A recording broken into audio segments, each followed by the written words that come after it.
ایک عکس اپنے اندر رکھتا ہے۔ اس سے ذرا آگے چلیے،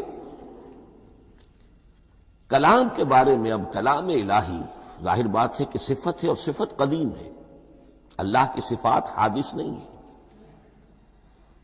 اللہ کی ذات بھی قدیم ہمیشہ سے ہے، اور اس کی صفات بھی قدیم ہمیشہ سے۔ اور یہ جو کلام الہی ہے، ظاہر بات ہے کہ یہ جو ہماری زبان کے حروف و اصوات ہیں، کلام الہی تو ان سے منزہ ہے، مبرہ ہے، ماورا ہے، اعلیٰ ہے، عرفہ ہے۔ ہماری زبانوں کے حروف و اصوات، الفابیٹس جگہ جگہ تبدیل ہو جائیں گے، انگریزی کے کچھ اور ہیں، اردو کے کچھ اور ہیں، عربی کے کچھ اور ہیں۔ کلام الہی ان تمام سے آگاہ، عرفہ، منزہ اور مبرہ ہے۔ یہ کلام الہی جب بھی نازل ہوا ہے، ظاہر بات ہے حضرت موسیٰ پر اگر کتاب اتاری گئی وہ بھی علم الہی سے آئی، لیکن وہ عبرانی زبان میں آئی۔ حضرت عیسیٰ علیہ السلام پر انجیل اتاری گئی، ہم یقین سے نہیں کہہ سکتے، دو میں سے کسی ایک زبان میں اتاری گئی ہوگی، یا عبرانی ہوگی، اس لیے کہ شام کے جس علاقے میں، فلسطین کے جس علاقے میں ان کی پیدائش ہوئی اور جہاں وہ دعوت و تبلیغ کے لیے گھومتے رہے، اس کے عوام کی زبان تھی آرامی، اور خواص کی زبان تھی عبرانی، ہیبریو۔ تو یا تو وہ بھی تورات کی طرح عبرانی ہی میں نازل ہوئی تھی، یا آرامی میں ہوگی۔ لیکن اب کوئی نسخہ نہ ہیبریو کا، کوئی قدیم نسخہ دنیا میں موجود ہے، نہ آرامی کا۔ جو سب سے پرانا نسخہ ملتا ہے انجیل کا، وہ اس کا ترجمہ ہے، لیٹن زبان کا ترجمہ ہے یا گریک ترجمہ ہے، اصل کوئی نہیں۔ بہرحال جب وہ کلام الہی محمد الرسول اللہ پر نازل ہوا، اب اس نے حروف و اصوات کا وہ جامہ پہنا کہ جو عربی زبان کے ہیں۔ یہی وجہ دیکھیے، میں نے جو آیت سورہ حامیم، یہ جو سلسلہ سور ہے اس میں سے سورہ زخرف کی آیت جو میں نے آپ کو سنائی، حامیم والکتاب المبین انا جعلناہ قرآنا عربیا لعلکم تعقلون، ہم نے بنا دیا ہے اپنے اس کلام کو قرآن عربی، اس کو عربی حروف و اصوات کا جامہ ہم نے پہنا دیا ہے۔ انا جعلناہ قرآنا عربیا لعلکم تعقلون، کہ چونکہ مخاطب اول جو قوم تھی امیین، ان کی زبان عربی تھی، لعلکم تعقلون، تاکہ تم اس کو سمجھ سکو۔ اب اس سے آگے چلیے،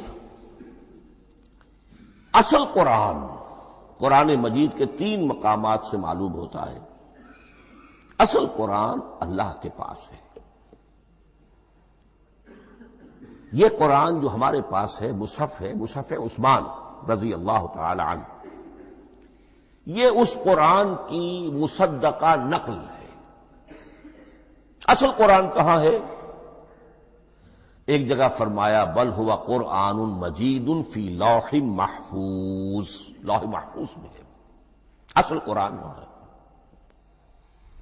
اسی طریقے سے اسی سورہ زخرف کی اگلی آیت کیا ہے؟ ہم نے اسے عربی قرآن بنا کر اتارا، لیکن اصل قرآن کیا ہے؟ وَإِنَّهُ فِي أُمِّ الْكِتَابِ لَدَيْنَا لَعَلِيٌّ حَكِيمٌ، حقیقت میں تو یہ ام الکتاب میں ہے جو ہمارے پاس ہے، اور علی ہے، بہت بلند، حکیم، بڑی حکمت والا، یا محکم، مضبوط۔ حکیم کے دونوں معنی ہیں۔ استحکام بھی اسی ہے، کاف اور میم کے مادے سے بنا ہے، کسی شے کا پختہ ہو جانا، مضبوط ہو جانا۔ اور عقل کی پختگی وہ حکمت ہے، وہ دانائی ہے۔ اس اعتبار سے نوٹ کیجئے، اصل قرآن کہاں ہے؟ لوح محفوظ میں۔ اصل قرآن کہاں ہے؟ ام الکتاب میں۔ اسی کو کہا گیا ہے ایک اور مقام پر، فی صحف مکرمۃ مرفوعۃ مطہرۃ بأیدی سفرۃ کرام بررہ۔ یہ قرآن، اصل قرآن تو بڑے صحیفوں میں، ان صحیفوں میں ہے، ان صفحات میں ہے، ان اوراق میں ہے، جس کی شان کیا ہے؟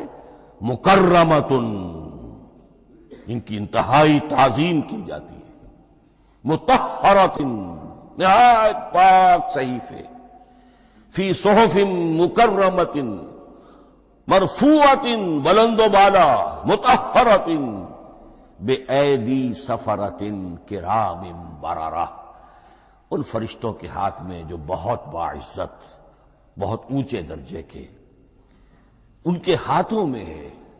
وہ لوگ ہیں کہ جن کی تحویل میں ہے یہ کلام پاک، فی صحف مکرمۃ مرفوعۃ مطہرۃ بِأَيْدِي سَفَرَةٍ کِرَامٍ بَرَرَةٍ۔ اب اسی کو بیان کیا ہے سورہ واقعہ میں، فلا اقسم بمواقع النجوم، تو نہیں، میں قسم کھاتا ہوں ستاروں کے ڈوبنے کی جگہ کی۔ وَإِنَّهُ لَوْ تَعْلَمُونَ لَقَسَمٌ عَظِيمٌ، وَإِنَّهُ لَقَسَمٌ لَوْ تَعْلَمُونَ عَظِيمٌ، اور اگر تم جان سکتے تو یہ بہت بڑی قسم ہے جو ہم نے کھائی ہے، بہت بڑی گواہی ہے جو ہم نے پیش کی ہے۔ اب تدریجاً اس کا انکشاف ہو رہا ہے۔ یہ آج جو تصور ہے بلیک ہولز کا، اس سے کچھ اندازہ ہوتا ہے یہ ستارے کہاں ڈوب جاتے ہیں، بڑے بڑے ستارے نسیم منسیہ ہو جاتے ہیں، ستارے نہیں، پوری گیلیکسیز اس میں گم ہو جاتے ہیں، وہ مقبرے ہیں بڑی بڑی گیلیکسیز کے۔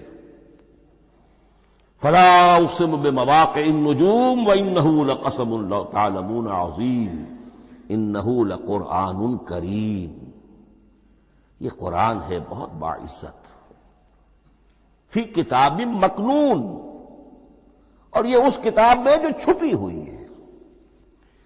یہ لؤلؤ مکنون کا لفظ آتا ہے قرآن مجید میں، جیسے موتی ہوتے ہیں انہیں چھپا کر رکھا جاتا ہے ڈبیوں میں، مخملی ڈبیوں کے اندر موتیوں کو، اسی طریقے سے فی کتاب مکنون، لا یمسہ الا المطہرون، وہ صحیفے بھی بہت مطہرہ تھے اور ان کو چھو نہیں سکتے مگر وہی جو انتہائی پاک ہیں، ملائکہ مقربین، جن کے قریب سے بھی ہو کر معصیت یا گناہ کا کوئی تصور تک نہیں گزر سکتا، وہ ہیں جو اس کو چھوتے ہیں، ان کے ہاتھوں میں ہے، ان کی تحویل میں ہے۔ یہ ہے وہ چیزیں کہ جس سے اندازہ ہوا کہ اصل قرآن کہاں ہے۔ یہ جو ہمارے پاس ہے در حقیقت یہ نقل مطابق اصل ہے، مصدقہ نقل ہے۔ اب اس میں آپ سے عرض کر دوں کہ ایک بہت خوبصورت بات ہمیں جو ملتی ہے، تورات میں جو استثناء، جو صفر استثناء ہے، ڈیوٹرانومی، اس کے 18ویں باب میں 18ویں اور 19ویں آیات جو ہیں اس میں ذکر موجود ہے، میں ان کے لیے انہی کے بھائیوں میں سے تیری مانند ایک نبی برپا کروں گا۔ اللہ تعالیٰ کلام فرما رہے ہیں یہاں حضرت موسیٰ علیہ السلام سے، آج بھی موجود ہے اولڈ ٹیسٹمنٹ، ڈیوٹرانومی یا کتاب استثناء، صفر استثناء، اس کا 18واں باب، اس کی 18ویں اور 19ویں آیات جب چاہیں جا کر دیکھیں۔ میں ان کے لیے ان کے بھائیوں ہی میں سے تیری مانند ایک رسول اٹھاؤں گا، میں ان کے لیے انہی کے بھائیوں میں سے تیری مانند ایک نبی برپا کروں گا اور اپنا کلام اس کے منہ میں ڈالوں گا، اور جو کچھ میں اس سے کہوں گا وہی وہ ان سے کہے گا۔ یہ ہے جو پیشین گوئی ہے محمد الرسول اللہ صلی اللہ علیہ وسلم کی، اور یہاں وہ فرق واضح کر دیا گیا، اے موسیٰ تم سے تو یا تو ہم نے کلام کیا ہے یا تمہیں جو کتاب دی ہے وہ لکھی ہوئی دی ہے، لیکن جو نبی تیری ہی مانند میں برپا کروں گا۔ اب اس میں بھی نوٹ کرنے کی بات ہے کہ حضرت موسیٰ کے مشابہ نبی اکرم صلی اللہ علیہ وسلم کے سوا کوئی نبی نہیں، صاحب کتاب وہ بھی تھے، صاحب کتاب محمد بھی ہے، صاحب امت وہ بھی تھے، اور صاحب امت محمد رسول اللہ ہے، تیری مانند صاحب شریعت۔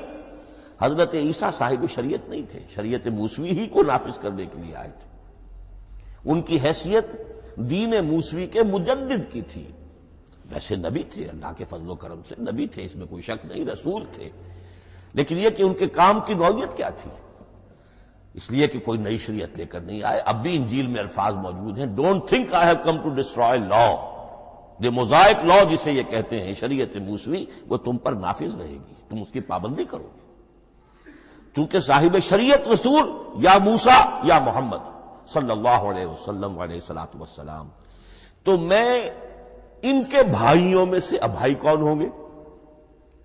ظاہر بات ہے بنی اسرائیل، ان کے کزنز کون ہیں؟ بنی اسماعیل۔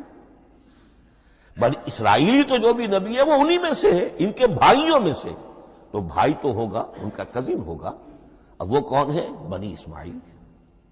آپ نے ابھی سنا ہوگا جب پیس ٹریٹی ہوئی تھی اور کلنٹن صاحب آئے تھے، اور وہاں جب شاہ حسین جو ہیں اردن کے وہ بھی آئے اور بغل گیر ہوئے تھے، اسرائیل کے وزیر اعظم تھے، تو اس وقت یہ لفظ استعمال کیا تھا صدر کلنٹن نے کہ آپ لوگ تو آپس میں کزنز ہیں، لفظ کزن استعمال کیا تھا۔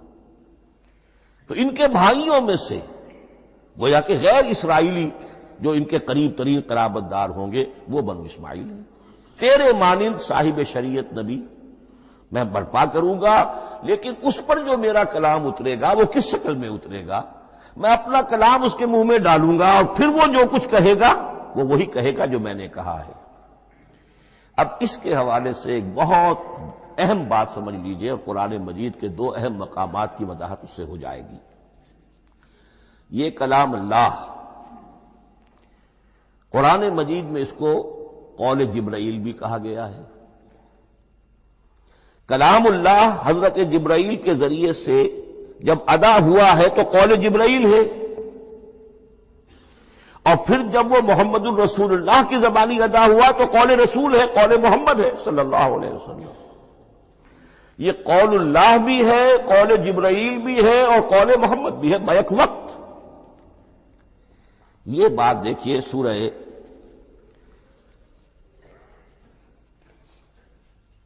اذا السماء انفجرت، اس میں یہ سورت جو الفاظ آئے ہیں انہ لقول رسول کریم، سورۃ تکویر، اذا الشمس کورت، انہ لقول رسول کریم ذی قوت عند ذی العرش مکین مطاع ثم امین وما صاحبکم بمجنون۔ یہ یہاں پر حضرت جبرائیل کا ذکر ہو رہا ہے۔ وما ہوا بقول شیطان الرجیم، محمد تک اس قرآن کو لانے والا تو وہ بلند پائے کا فرشتہ ہے، یہ کوئی شیطان رجیم نہیں ہے۔ اس لیے کہ مکے والوں نے کہہ دیا تھا ہو سکتا ہے کوئی بدروح آئی ہو محمد پر، اور اس بدروح نے کوئی الٹی سیدھی بات سکھا دی ہو، نہیں۔ انہ لقول رسول کریم، یہاں رسول کریم کون ہے؟ حضرت جبرائیل۔ انہ لقول رسول کریم ذی قوت عند ذی العرش مکین، بڑی قوت والا اور جس کا بڑا اونچا مقام اور مرتبہ ہے عرش والے کے قریب۔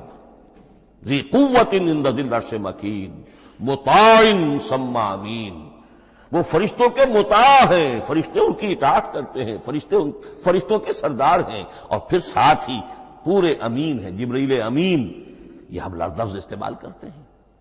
اور اس کے بعد آگے جا کے فرمایا وما ہوا بقول شیطان الرجیم، یہ کسی شیطان رجیم کا قول نہیں ہے۔ اب یہاں اس سورہ تکویر میں قرآن کو قول جبرائیل قرار دیا گیا، لیکن سورۃ الحاقہ میں چلیے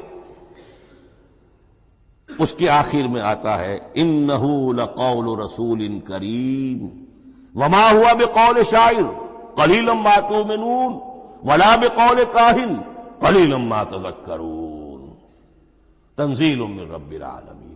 یہاں اب رسول کریم سے مراد محمد الرسول اللہ صلی اللہ علیہ وسلم، یہ کسی شاعر کا قول نہیں ہے، کسی کاہن کا قول نہیں ہے، یعنی جس کے زبانی یہ قرآن لوگوں کے سامنے آ رہا ہے۔